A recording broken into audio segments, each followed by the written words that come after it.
Professor Muhammad Yunus, please.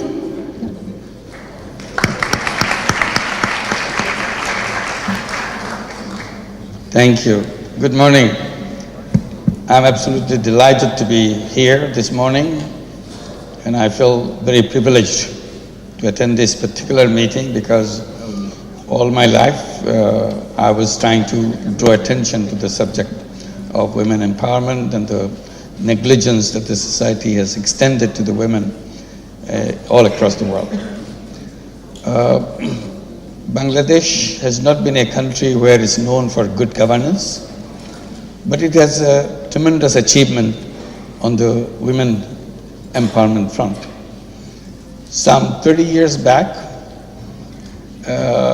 if you had noticed the situation of Bangladesh, so far as the women is concerned, you would have seen how terrible it was to live in Bangladesh as a woman. So, today, after 30 years, most dramatic thing that happened in Bangladesh, if you look around everything that happened in Bangladesh in a positive way, the number one would be the women empowerment. It changed completely all the things that happens to women in Bangladesh dramatically. Because of that, now the birth rate in Bangladesh has declined very sharply. 30 years back, it used to be 3.4% birth rate, which is one of the highest birth rate in the whole region. Today, Bangladesh birth rate is 1.4%, which is the lowest in the whole region, even lower than India, which is usually low birth rate. If you look at the health indicators in Bangladesh, Bangladesh has been at the lowest of the countries in the region, the SAARC countries, Bangladesh, India, Nepal, Sri Lanka, Pakistan, India. We were the lowest in health indicators.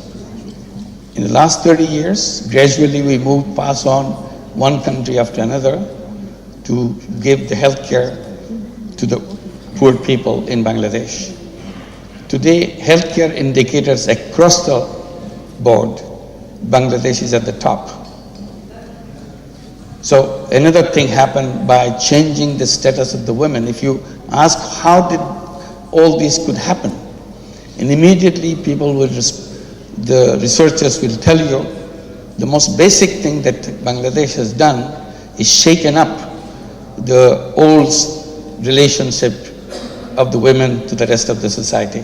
It has transformed itself completely differently. In one particular area that it made all happen because of the idea of microcredit, helping women to get involved in income generation for herself, which was never thought is a possible thing to happen because women are so reluctant, women are so afraid of getting involved with handling money.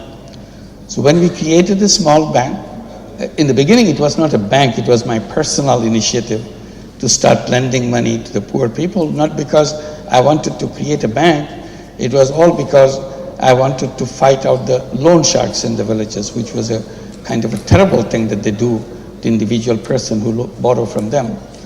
So I thought one way to solve the problem of loan shark is to lend money myself. Why don't I lend the money myself? Then the people don't have to go to the loan shark, they will come to me.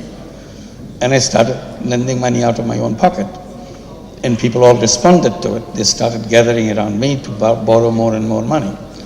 And it became bigger and bigger. So we created a bank out of it, called it Grameen Bank or Village Bank, and expanded it throughout the whole country. And you have mentioned that I started with $27 out of my own pocket, then I get more and more money from my pocket. But today, after we became a bank, we became a nationwide bank. We have 8.5 million borrowers in that bank, mostly women. 97% of them are women. Very desperate, poor women join Grameen Bank, take a small loan, $30 to $40, and started doing something so that she can start earning money. And then she wants to take $50, $100, $200, and gradually move up. So this is the fate. Right now, we lend out $1.5 billion through Grameen Bank, and that is something important, because they not only take this money, invest it, and create more money for themselves, they also return this money to the bank with interest at a rate of return higher than any other conventional bank you see. This bank has nothing to do with any collateral. Collateral is dismissed. It's a trust-based bank, and it works beautifully. That idea of Grameen Bank has now been replicated in many, many countries around the world, including in the United States. There are 19 branches of Grameen program in the United States. 8 of the branches are in New York City, and there are many other cities like Los Angeles, San Francisco, Omaha, Nebraska, and other cities. So that has transformed. The one single thing I would like to mention that we emphasize to the bank, that every woman should save something in the bank as they go along. Not only they borrow money, they also save. Today, they borrow $1.5 billion from Grameen Bank, but the total savings of all the women together in Grameen Bank is nearly about $2 billion in their own savings. They own the bank, and they don't take any money from any government or anybody, from international agencies, nowhere else. They turn the money themselves. And their children are educated because Grameen Bank gave them education loan. And now there's no employment for them. So we tell the young people of Grameen Bank, forget about employment. Employment is old-fashioned idea. Today, as a young person of the new era, you should be telling yourself, believing yourself, saying we are not job seekers, we are job creators. You create jobs.